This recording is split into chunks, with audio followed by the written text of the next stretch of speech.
मध्य प्रदेश के उप मुख्यमंत्री राजेंद्र शुक्ला का आज शहर आगमन हुआ, जहां पत्रकार वार्ता करते हुए उप मुख्यमंत्री राजेंद्र शुक्ला ने कहा कि देश के साथ साथ मध्य प्रदेश का भी मोदी जी के नेतृत्व में समग्र विकास हो रहा। वहीं उप मुख्यमंत्री ने कहा कि जल्द ही सभी को विभाग बांटे जाएंगे, जिसके बाद जबलपुर सहित पूरे मध्य प्रदेश में और अधिक विकास देखने को मिलेंगे। साथ ही आगामी 2024 के लोकसभा चुनाव में मध्य प्रदेश में बीजेपी 29 में से 29 सीटें जीतेगी, जिसके लिए प्रत्येक कार्यकर्ताओं ने तैयारी शुरू कर दी है। जिस प्रकार से प्रधानमंत्री नरेंद्र मोदी विगत 10 सालों से देश का विकास कर रहे हैं, उसी प्रकार 2024 में पुनः नरेंद्र मोदी प्रधानमंत्री बनेंगे। वहीं जिस प्रकार से नरेंद्र मोदी के नेतृत्व में देश के अहम मुद्दों को लेकर फैसले हुए, जिसमें राम मंदिर, 370 धारा, 3 तलाक और 35 से जैसे मामलों को आसानी से निपटाया गया, यह सिर्फ मोदी जी के कारण ही संभव हो पाया है। पट्टा लगाई थी, कभी भी तो मुझे बताया था। अब उसकी मुझे जानकारी नहीं है क्योंकि उधर मेरा जाना नहीं हुआ है, लेकिन कोई भी ऐसी सड़क नहीं है जिसको किसी न किसी योजना से बेहतर नहीं बनाया गया है। कहीं भी आपको गड्ढे वाली सड़क नहीं मिलेगी। भाई साहब, विंध्य में आप हैं, विंध्य में आपने बहुत विकास किया, तो जबलपुर पे भी आपका फोकस रहेगा? जबलपुर में कम विकास नहीं हुआ है, मैं तो देख रहा हूँ। मैं तो जब बहुत तेजी से हो गया, हाँ, बोलते हैं विंध्य थोड़ा ज़्यादा पीछे था।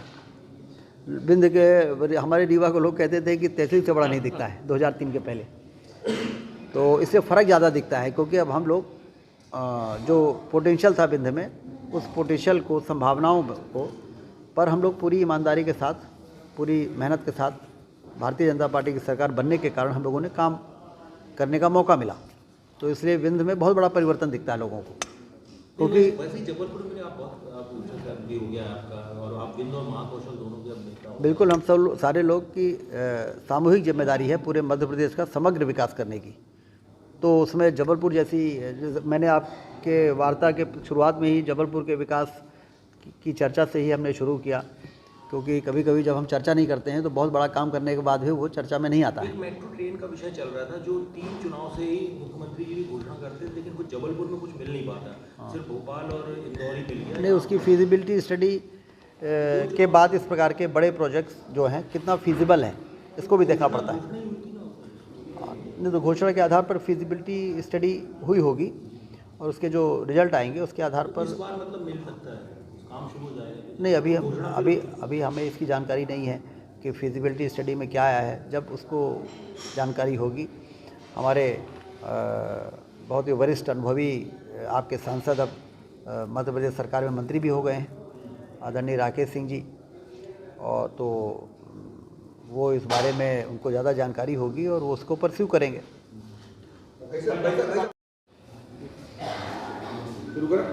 आज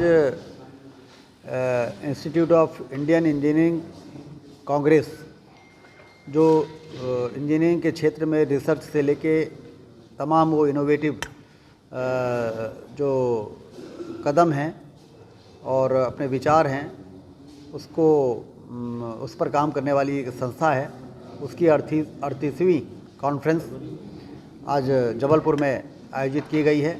उसी में भाग लेने के लिए मैं आज जबलपुर आया हूँ। और जबलपुर में जिस तरीके से मध्य प्रदेश सरकार और केंद्र की सरकार के माध्यम से हमारे यहाँ के सांसद जो अब मंत्री हो गए हैं, हमारे सभी विधायकगण, इंदु तिवारी जी हमारे साथ में हैं, सबके प्रयास से जबलपुर में मैंने देखा कि विकास के बहुत ही व्यापक काम चल रहे हैं। चाहे 7 किलोमीटर का फ्लाईओवर हो, चाहे दमोह नाका वाला फ्लाईओवर हो, चाहे जबलपुर के चारों तरफ रिंग रोड हो, लगभग 5000 करोड़ की योजना पर काम चलना, ये बहुत ही बड़ी उपलब्धि है। ये मोदी जी की सरकार जो पूरे देश में इंफ्रास्ट्रक्चर के क्षेत्र में बहुत ऐतिहासिक काम कर रही है। जबलपुर भी इस मामले में पीछे नहीं है। जबलपुर हमारे महाकौशल और क्षेत्र का एक ऐसा स्थान है जिसे हम संस्कार धानी भी कहते हैं।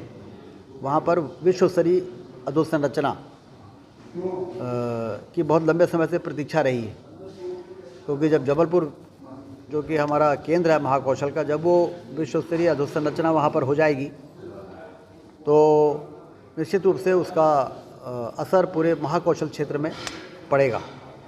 इसलिए जैसा कि आप जानते हैं कि भारतीय जनता पार्टी की सरकार लगातार प्रदेश के विकास में, देश के विकास में काम कर रही है। और चूँकि इंफ्रास्ट्रक्चर हो, इरिगेशन हो, बिजली हो, जिससे हमारी आर्थिक गतिविधियाँ बढ़ती हैं, वो इंजीनियरिंग से जुड़ा हुआ क्षेत्र है। तो ये भी एक अच्छा संयोग है कि इंजीनियरिंग से जुड़ा हुआ कॉन्फ्रेंस आज जबलपुर में आयोजित हुआ है और सभी पदाधिकारी, राठौर जी और हमारे जो प्रदेश के हैं, सब लोगों ने मुझे यहाँ पर आमंत्रित किया है। आज मैं उनके कॉन्फ्रेंस में शामिल होऊंगा, उनकी गतिविधियों को देखूंगा, समझूंगा और किस तरीके से और मध्य प्रदेश के विकास में इनके संस्था के योगदान को सुनिश्चित किया जा सकेगा, वो भी हम लोग उस पर विचार करेंगे।